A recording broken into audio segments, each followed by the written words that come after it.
He's level with him now in terms of goals for Real Madrid. Oh là là, c'est pas possible. Vinicius faut intervenir, Marquinhos, Benzema, c'est incroyable. Mais c'est quoi cette histoire? C'est pas possible. Señores del Paris Saint-Germain, esta es la magia del Bernabéu, es la magia de las noches. जब भी Real Madrid European nights में down and out होती है, बात हमेशा रेमोंटाडा पे आती है। लेकिन जो कमबैक्स हमने पिछली दफ़ा किए और ये गेम जो आर्सेनल के अगेंस्ट है, इनमें डिफरेंस क्या है? बेसिकली इनमें ये डिफरेंस है कि आर्सेनल की अगर आप डिफेंस की बात करें, वो डिफेंसिवली काफ़ी ज़्यादा ऑर्गेनाइज्ड है।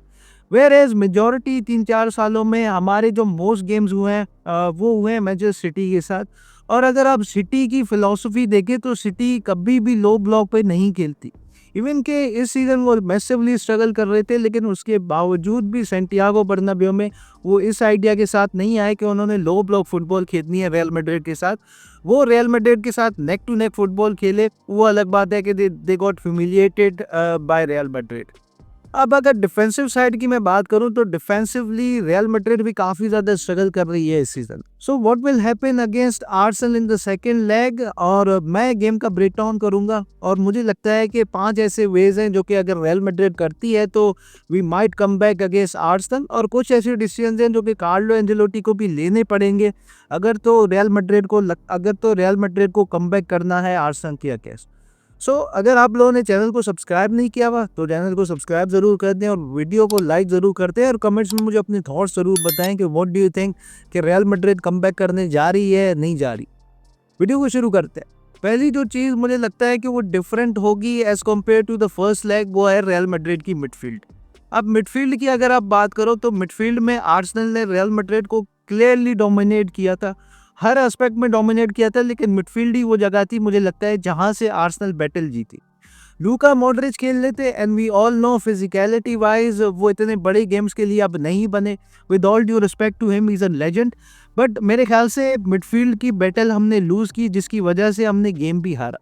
अब डेनी सेबायोस के आने से रियल मैड्रिड को एक बहुत बड़ा बूस्ट मिला है, बिकॉज डेनी सेबायोस नो कि किस तरीके से गेम को कंट्रोल किया जाता है, और यही चीज़ हम मिस कर रहे थे फर्स्ट लेग में।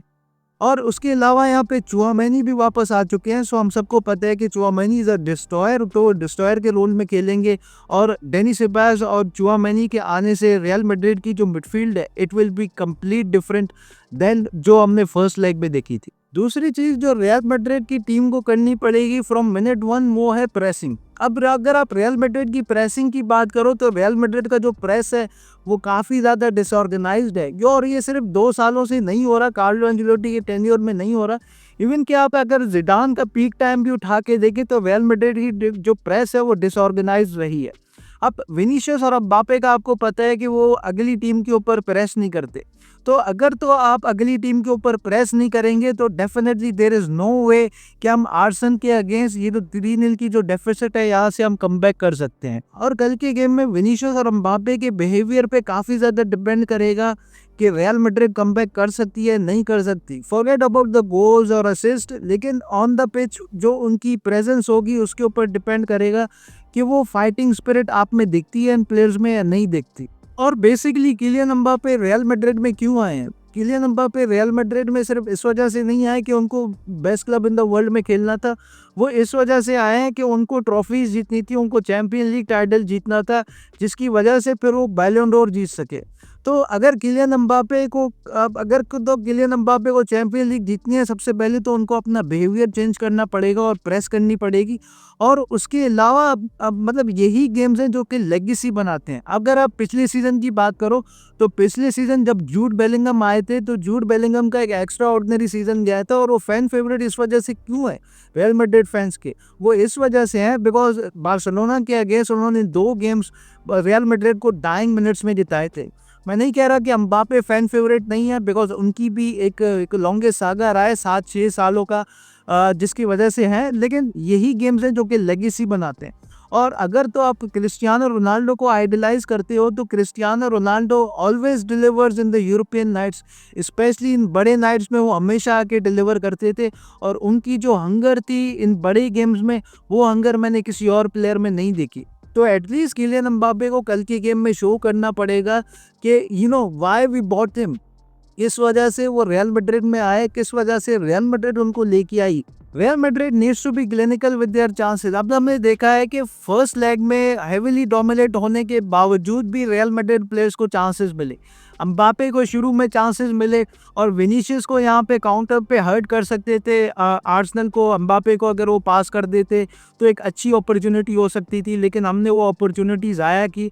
और एम्बापे अगर अपने चांसेस ले लेते तो it would have been a different game we are talking about.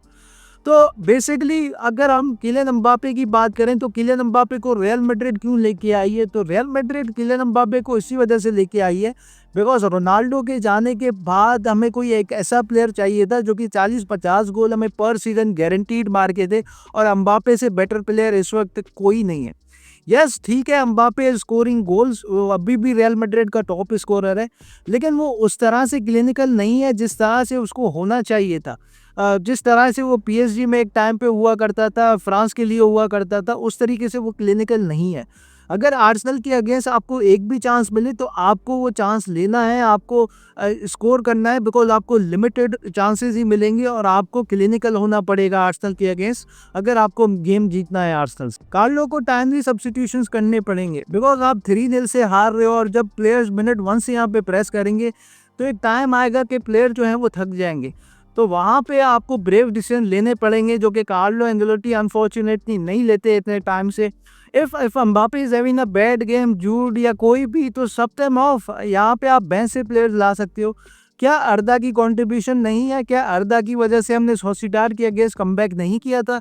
क्या एंड्रिक की कंट्रीब्यूशन नहीं है रियल मैड्रिड के लिए? कोपा डेल रे में उसके 5 गोल्स हैं, उसके बाद उसको लिमिटेड अपॉर्चुनिटीज़ मिली ला लीगा में, तो यहाँ पे आपको अपने बेंच को यूज़ करना पड़ेगा। और हमने देखा है कि रीसेंट टाइम्स में जो रियल मैड्रिड ने कमबैक्स किए हैं उनमें रियल मैड्रिड का जो 12th मैन है वो काफ़ी ज़्यादा इंपॉर्टेंट रहा है। रोड्रिगो बेंच से उठ के आया था मैन सिटी के अगेंस्ट और उसने कमबैक करवाया था। जोसेलू बेंच से उठ के आया था और उसने कमबैक करवाया था। सो कार्लो एंजेलोटी को ब्रेव डिसीजंस लेने पड़ेंगे, और अगर ब्रेव डिसीजन लेंगे, टाइमली सब्स्टिट्यूशंस वो करेंगे तो he might have a chance against Arsenal. ये अपनी स्टबर्ननेस को छोड़ना होगा और टीम के लिए सोचना होगा यहाँ। और लास्टली बर्नाब्यू का फैक्टर काफ़ी ज़्यादा इंपॉर्टेंट होगा रियल मैड्रिड के लिए बिकॉज हाउसफुल भी है, और हमने देखा भी है इन सिचुएशंस में आके जो मैन सिटी टाइप की टीम थी वो भी क्रम्बल कर गई थी। रोड्रिगो के 2 गोल स्कोर करने के बाद मैन सिटी को समझ नहीं आ रही थी कि अब करना क्या है। तो आर्सेनल की अगर हम बात करें तो उनको इन यूरोपियन नाइट्स का इतना ज़्यादा एक्सपीरियंस नहीं है।